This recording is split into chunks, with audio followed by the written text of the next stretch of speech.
गंबड़ शहर में अॼु शाम पाकिस्तान मुस्लिम लीग फंक्शन लीग जी ज़ोनल ऑफिस जो इफ़्तिताह जो प्रोग्राम आहे ऐं वॾे जलसे जी जेके आहिनि तयारियूं जलसे लाइ पिंडाल गंबड़ डिफेंस सिटी में जिते अॼु शाम 7 बजे खां पोइ हीउ प्रोग्राम स्टार्ट थींदो जेके सरदार राशिद शाह राजपूती साईं इस्माइल शाह राजपूती सरदार मौज़म ख़ान आबादी समेत जेका ॿिया अॻुवान आहिनि उहे ख़िताब कंदा।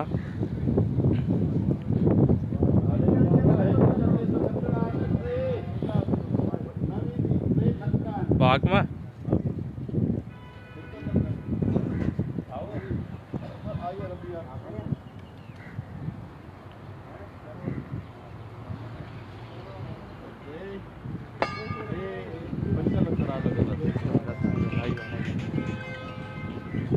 शाम जो है वो गंबड़ सिटी में Pakistan Muslim League function league zonal office जो इफ़्तिताह थींदो। उन जलसे जी तैयारियूं जेके आहिनि उहे थियनि पियूं। पिंडाल वग़ैरह ही पिंडाल जा फुटेज तव्हांखे ॾेखारियूं पिया जिते शाम फंक्शन लीग जा जेके अॻुवान आहिनि ख़िताब कंदा। हिन हवाले सां असां गॾु कामेंट निसार हिकिड़ो मौजूदु आहे, हुनखां पुछंदासीं जलसे जे हवाले सां।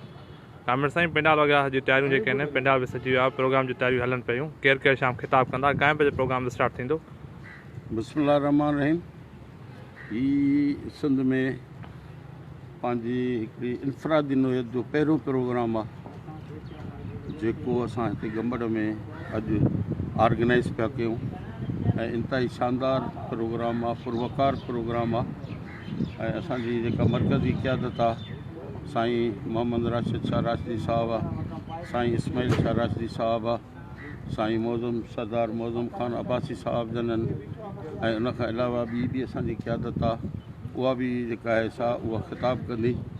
असल में जेको जलसो आहे उनजो मक़सदु इहो आहे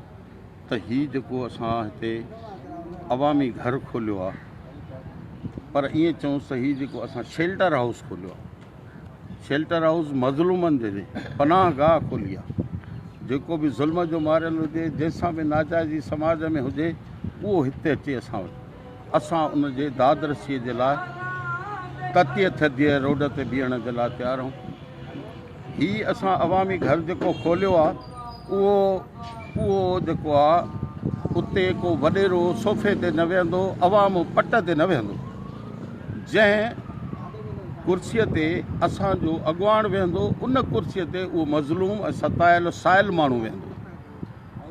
हिते बराबरीअ जे बुनियाद ते इज़त ॾियो ऐं इज़त वठो जे बुनियाद ते ही दफ़्तरु क़ाइमु कयो वियो आहे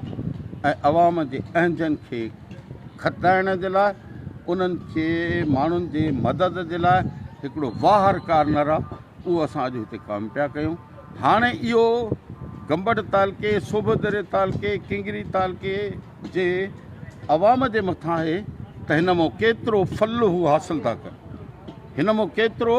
हू लाभ हासिल था कनि, हू केतिरो हिन खे पंहिंजो था सम्झनि ऐं हिन मां कम था वठनि या हिननि खे थोरा मुतहरिक था कनि ऐं हिननि ते कहिड़े क़िस्म जो दबाव इख़लाक़ी विझी हिननि खे पंहिंजो पाण सां हलाइनि था। इहो अवाम जे मथां आहे, इहो माण्हुनि जे मथां आहे। पर आउं सभिनी खां वधीक गंबड़ वासियुनि खे मुबारकबाद ॾींदुमि त हिन हाउस खुलण सां,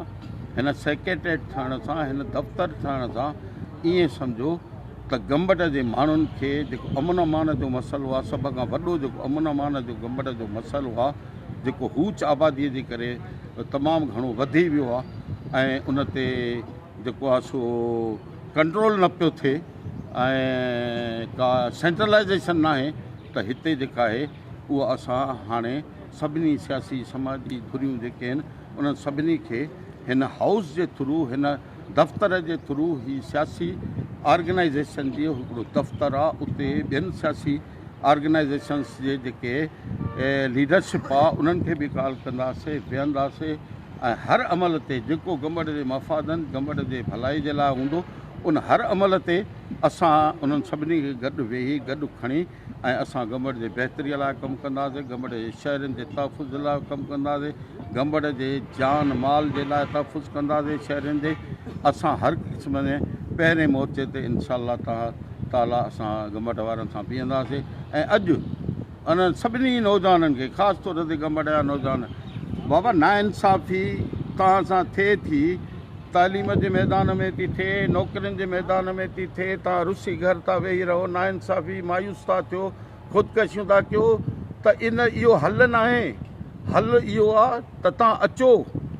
तव्हां अचो सियासत में जेका बि तब्दीली ईंदी उहा सियासत जे थ्रू ईंदी हिकिड़ो निज़ाम आहे गंदो निज़ाम आहे मुद्दे ख़ारिज निज़ाम आहे धपारो निज़ाम आहे जेको असां माण्हुनि जे मथां ज़ोरीअ मढ़ियो वियो आहे असांजी सॼी सोसाइटीअ खे हाईजेक कयो वियो आहे जेकॾहिं उन मां तव्हां छुटकारो था चाहियो बहितरी था चाहियो ग़रीब ऐं पोरे ते पुट खे को ऑफिसर थियणो आहे डॉक्टर इंजीनियर थियणो आहे मेरिट ते का दाख़िला वठणी आहे मेरिट ते का नौकिरी वठणी आहे त पोइ हिन गंद मां हीउ जेको कोयलनि जो कारोबार हले थो सिंध में इन मां तव्हांखे जान छॾाइणी पवंदी ऐं जान छॾाइण जे लाइ मुताबदन पैसा पघार खां वधीक को बि माण्हू सिंध में कोन्हे जेको पीपुल्स पार्टी जो मुतबादिलो हुजे उनजे करे तव्हां अचो ही अच्छी उजरी साफ़ सुथरी सियासत आहे तव्हां अचो असां सां सियासत कयो इनशा ताला असां सां बीहो इनशा ताला तव्हांखे मज़ो ईंदो तव्हां मुतमइन रहंदो असां तव्हांजे हक़नि जे लाइ तव्हांजे ईंदड़ मुस्तक़बिल जे लाइ तव्हांजे आईंदे जे लाइ असां स्ट्रगल में पहिरीं सिफ़ में हूंदासीं तव्हां सां ॿांह ॿेली हूंदासीं टाइम कोन्हे कलाक बचा न ॿ सभिनी माण्हुनि खे बार बार इहा अपील आहे त ख़ुदारा घरनि में वेही लाइव न ॾिसो तव्हां निकिरी अचो तव्हांखे ख़बर आहे न पाणीअ भेली निकिरी आयो छा थियो केनाल ख़तमु थी आहे इहो तव्हांजो बबल धाणे जो पोइ थियो पहिरियों धकु तव्हांजो पहिरियों अटैक तव्हांजो गंबड़ वारनि जो हुननि ॿधीअ जो मुज़ाहिरो कयो ताक़त जो मुज़ाहिरो कयो इस्लामाबाद ते ऐवान लुॾी आहे हीअ त ठहियल माहौल ते धरणो लॻो जेको दोस्त असांजा आया पर उन में बि असां उन्हनि सां गॾु हुआसीं असां था चऊं त पहिरियों वार जेको आहे उहो गंबड़ वारनि जो ऐं हीअ फंक्शन लीग जो बि या GDA जो बि पहिरियों जेको दफ़्तरु आहे उहो असां गंबड़ में ज़ोर ॾेई इन करे खोलायो आहे त गंबड़ हिकिड़ो तमामु वॾो ईअं मां हिनखे नंढिड़ो कराची चवंदो आहे जेकॾहिं हिनखे नंढिड़ो कराची चइजे गंबड़ खे त को वधा कोन थींदो हीउ इल्म जो शहरु आहे शऊर जो शहरु आहे बहादुर माण्हुनि जो शहरु आहे पढ़ियल लिखियल माण्हुनि जो शहरु आहे साफ़िन जो शहरु आहे अदीबनि जो शहरु आहे ॾाहनि जो आहे शाइरनि जो आहे वापारियुनि जो आहे ताजरनि जो आहे हीउ शहरु जेको आहे हूत शहरु आहे उनखे करे हिते वधीक ज़रूरत आहे माण्हुनि खे जे मालिकी करण जी उन माण्हुनि जी ज़रूरतुनि खे मद्देनज़र रखी असां हीउ पहिरियों क़दम खयों आहे ऐं तव्हां असां सां बीहो असां तव्हांखे वेलकम था कयूं महिरबानी कयो जलसे जी तयारियूं आहिनि पिंडाल आहे